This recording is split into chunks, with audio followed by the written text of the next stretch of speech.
Alright, ninth class, let's start our last topic of this chapter according to ALP, and this is topic 9.4, radiation.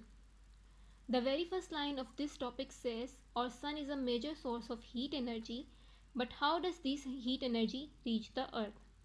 This is a very important question and we are going to answer this question in this topic. Let's see what modes of transfer of heat we already know.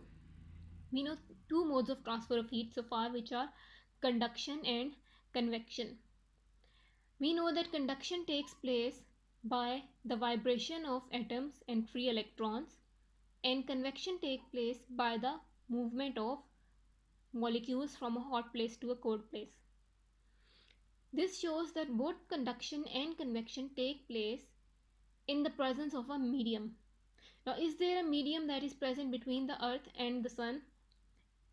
In actuality, there is no medium that is present between the earth and the sun. There is only vacuum. So how can these two conditions, these two modes of transfer of heat apply to this situation? The answer is that they do not apply to our situation, which means we need a third kind of mode of transfer of heat in order to explain the transfer of heat that is reaching from the sun to the earth. And that mode of transfer of heat is radiation. Now let's see what radiation says. Radiation of the mode of transfer of heat from one place to another in the form of waves called electromagnetic waves. This is the definition of radiation. Let's break it down in two parts. Radiation is the mode of transfer of heat from one place to the other place.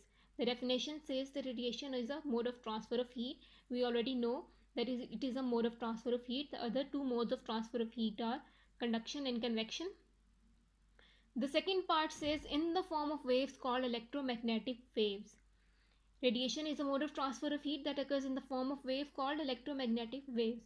Now, there is one thing that you must know about electromagnetic waves. Electromagnetic waves are those waves which do not require any medium to travel. They can even travel through vacuum. Now, isn't this convenient for us because we are talking about Earth and the Sun, and the only thing that is present between the Earth and the Sun is the vacuum. And now we have seen that electromagnetic waves are those waves which can travel through that vacuum. So that means radiation is the only mode of transfer of heat which is feasible in this situation, because radiation occurs through waves, and those waves are electromagnetic waves which can pass through the vacuum that is present between the Earth and the Sun.